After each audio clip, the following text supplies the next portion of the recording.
Bismillahirrahmanirrahim. Assalamualaikum warahmatullahi wabarakatuh. Apa khabar murid-murid? Kelas Pendidikan Islam tahun 3, Bidang Adab, Unit 4 dengan tajuk Cintakan Sunnah Rasulullah. Jom belajar bersama-sama. Sunnah tu apa ya? Sunnah ialah sesuatu yang bersumberkan daripada Nabi Muhammad sallallahu alaihi wasallam dalam bentuk ucapan, perbuatan, sifat serta akhlak yang diberitakan oleh sahabat baginda. Ataupun dalam bahasa mudah, sunnah itu bererti cara ataupun amalan Nabi Muhammad yang biasa dilakukan oleh baginda sebagaimana yang diceritakan oleh sahabat-sahabat baginda. Mari kita baca dalil tentang sunnah Nabi ini daripada surah Al-Hajj ayat 7. Bismillahirrahmanirrahim. Wa ma atakumur rasulu fakhuzuhu wa ma nahakum anhu fantahu. Maksudnya, apa yang diberikan oleh Rasul kepada kamu, maka terimalah, dan apa yang dilarangnya, maka tinggalkanlah.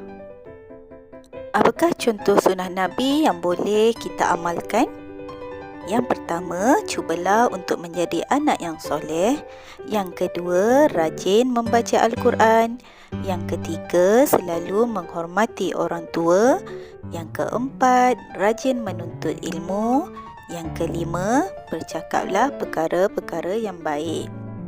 Yang keenam, mengasihi ibu bapa. Yang ketujuh, menutup aurat dengan sempurna. Yang ke-8, menghubungkan silaturahim. Yang ke-9, makan menggunakan tangan kanan. Yang ke-10, iaitu menjaga kebersihan. Dan yang ke-11, berbakti kepada ibu dan bapa. Senang kan? Seterusnya, mari kita lihat bahagian sunnah. Sunnah terbagi kepada dua, iaitu sunnah perbuatan dan sunnah perkataan. Sunnah perkataan. Sunnah perkataan ialah semua ucapan dari Nabi Muhammad sallallahu alaihi wasallam dalam bentuk suruhan, larangan serta galakan. Contohnya daripada Abu Umamah berkata, aku telah mendengar Rasulullah bersabda, hendaklah kamu semua membaca Al-Quran. Sesungguhnya Al-Quran itu akan datang pada hari kiamat, memberikan syafaat kepada orang yang membaca dan beramal dengan hukum hakamnya. Riwayat Bukhari dan Muslim. Hadis ini menceritakan kelebihan yang akan diterima bagi orang yang rajin membaca Al-Quran. Mari kita lihat contoh yang kedua daripada Harithah bin Wahab.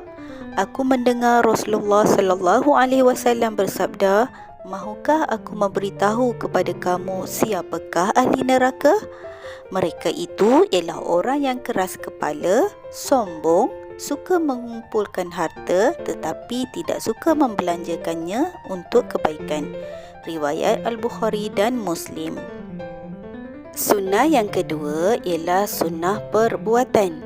Sunnah perbuatan ialah segala perbuatan Nabi Muhammad sallallahu alaihi wasallam yang disampaikan oleh para sahabat baginda. Contohnya yang diriwayatkan daripada Aisyah bahawa beliau berkata, sesungguhnya Rasulullah sallallahu alaihi wasallam suka memulakan dengan anggota kanan ketika memakai kasut dan bersuci. Di sini menceritakan tentang Rasulullah mengutamakan anggota kanan dalam setiap perilakunya.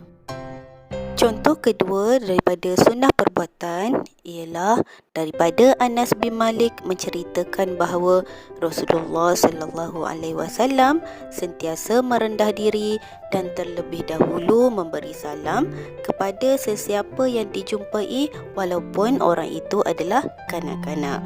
Riwayat Al-Bukhari dan Muslim. Contoh yang ketiga bagi sunnah perbuatan Diriwayatkan daripada Huzaifah bahawa beliau berkata, Rasulullah apabila bangun daripada tidur, baginda menggosok giginya dengan menggunakan siwak atau kayu suki. Riwayat Al-Bukhari dan Muslim. Rasulullah sangat menekankan tentang menjaga kebersihan, termasuklah menggosok gigi. Apakah kepentingan mengamalkan sunnah Rasulullah ini? Yang pertama, kita akan terhindar daripada perkara yang dimurkai Allah. Yang kedua, menjadikan diri kita lebih istiqamah dalam beribadah. Yang ketiga, membentuk umat yang berperibadi mulia. Yang keempat, mendapat syafaat Rasulullah sallallahu alaihi wasallam di akhirat nanti. Dan yang kelima, menjadi bukti kecintaan kepada Rasulullah sallallahu alaihi wasallam. Sebagai rumusan untuk tajuk ini, ingatlah orang yang beramal dengan sunnah Rasulullah sallallahu alaihi wasallam akan menjadikannya seorang hamba yang berakhlak mulia. Jom kita amalkan sunnah Nabi. Moga bermanfaat. Assalamualaikum warahmatullahi wabarakatuh.